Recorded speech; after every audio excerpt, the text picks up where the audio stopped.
Welcome to Spectrum Sphere, where we delve into the diverse world of discovery. Today we're in the epic struggle of the Peloponnesian War, a clash that reshaped ancient Greece. Join us as we unearth the legendary rivalry between Athens and Sparta. Don't forget to hit like, subscribe, and ring the bell for more fascinating content like this every week. Let's dive in.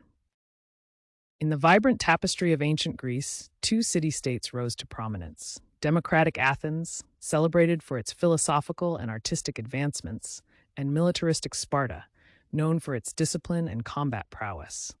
Their ascent set the stage for a legendary confrontation that would echo through history. As we explore the roots of this ancient conflict, we encounter the Delian League, an alliance led by Athens, boasting a robust maritime force. Its inception, following Persian invasions, aimed to safeguard Greek city-states. Ironically, this pact of protection morphed into Athenian dominance, sowing seeds of discontent among allies. In response to Athens' growing power, Sparta, a formidable land-based military force, initiated the Peloponnesian League. This alliance of city-states represented not just a balance to Athenian influence, but a direct opposition to it, underscoring the rising tensions that would eventually erupt into all-out war. Athens, a beacon of democracy and culture, thrived on commerce and the exchange of ideas, while militaristic Sparta remained insular with a rigid social hierarchy. Their starkly contrasting ideologies and governance, Athenian freedom versus Spartan discipline, inevitably led to a clash of these two great powers of ancient Greece. Tensions escalated as rivalry intensified between Athens and Sparta, fueled by disputes involving their respective allies. The Athenian Empire's expansion threatened Spartan interests, leading to skirmishes that chipped away at the fragile peace. This growing animosity set the stage for inevitable conflict, sparking the flame of the Peloponnesian War.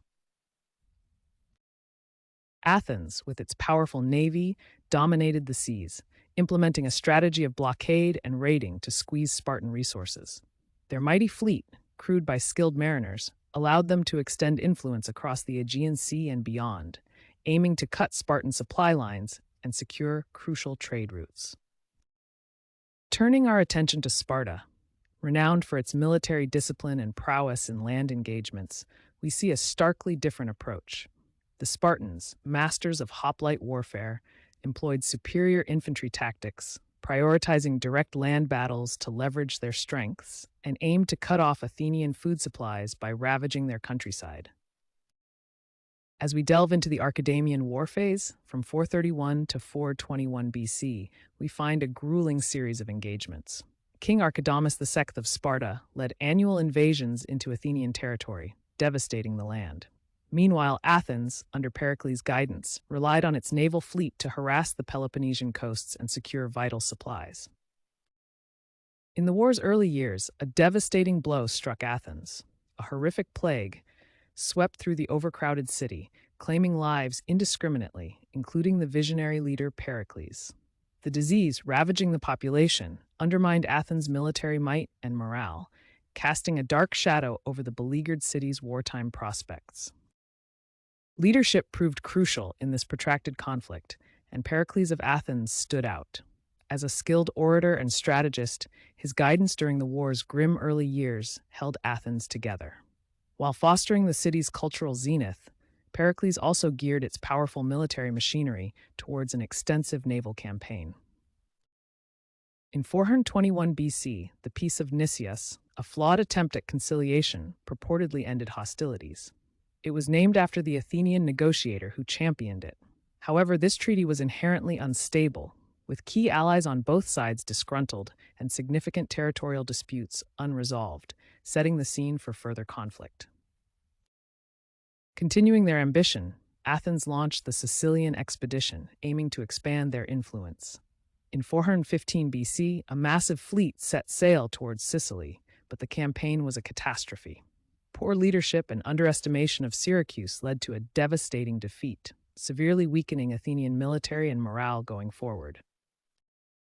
Following the brief peace, hostilities reignited with the Delian War phase, also known as the Ionian War. Sparta, emboldened by Athens' failures in Sicily, saw an opportunity. They established a permanent fort at Decelia, backed by Persian funds, intensifying pressure on Athenian resources and crippling their economy. Transitioning to a critical aspect of Spartan strategy, we must acknowledge the influx of Persian gold. This financial support dramatically shifted the balance of power. Persia, eager to undermine Athenian influence, bolstered the Spartan fleet, enabling them to challenge and eventually dominate the Aegean, turning the tides of war.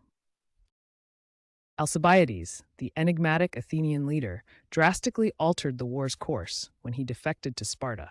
His strategic insights into Athenian tactics provided the Spartans with a valuable edge.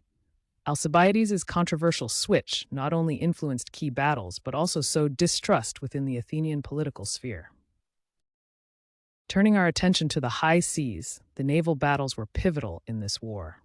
At the Battle of Cyzicus, the Athenians, led by Alcibiades, executed a remarkable victory against the Spartan fleet. This tactical brilliance not only crippled Spartan naval power, but also boosted Athenian morale in a time of uncertainty. Amidst the ongoing conflict, Athens grappled with internal turmoil. A struggle between democracy and oligarchy led to dramatic shifts in power. As the war drained resources, political factions vied for control, further destabilizing a city already weakened by loss and the devastating plague years prior. In 411 BC, amid the turmoil of war, an oligarchic coup seized Athens, overthrowing its democracy. The new regime, known as the 400, sought to consolidate power swiftly. However, resistance among the populace was strong, and just a year later, democracy was reinstated, reflecting Athens' deep-seated democratic values. As the war progressed, a new Spartan leader emerged, Lysander, known for his shrewd and uncompromising military approach. He revitalized the Spartan navy, securing crucial financial and naval aid from Persia.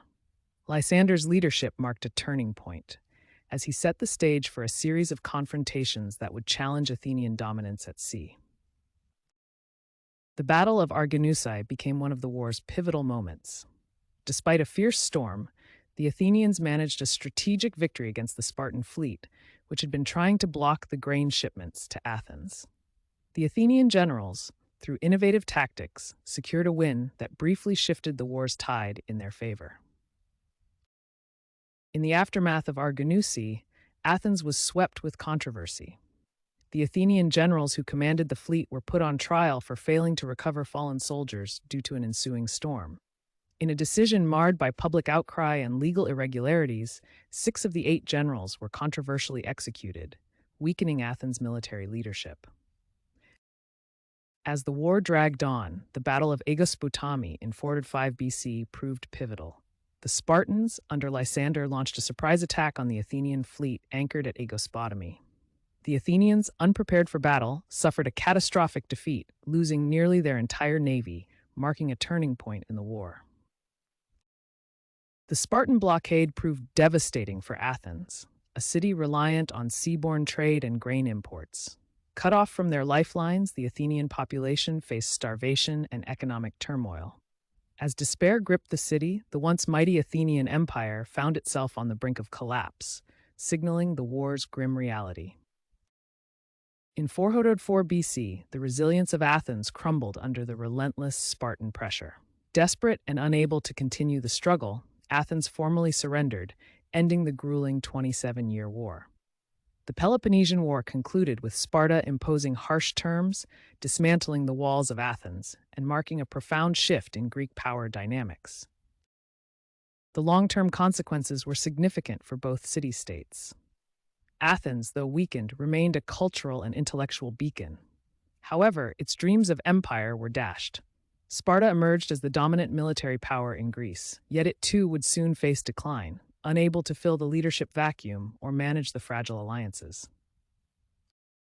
The Peloponnesian War brought an era of introspection in Greek culture. Philosophers like Socrates questioned the moral decay they observed, leading to profound dialogues on ethics and governance. In art, there was a noticeable shift to more somber and realistic depictions, reflecting the hardships and complexities of war. Turning to our sources, Thucydides and Xenophon stand out as principal chroniclers of the Peloponnesian War.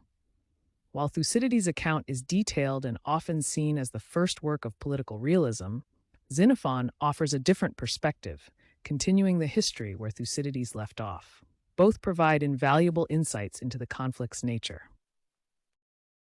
The legacy of the Peloponnesian War extends into modern military strategy. For instance, the importance of naval power and alliances echoes in contemporary geopolitical conflicts. Additionally, the war's lessons on leadership, the impact of plague on national strength, and the potential dangers of democratic decision-making remain strikingly relevant today.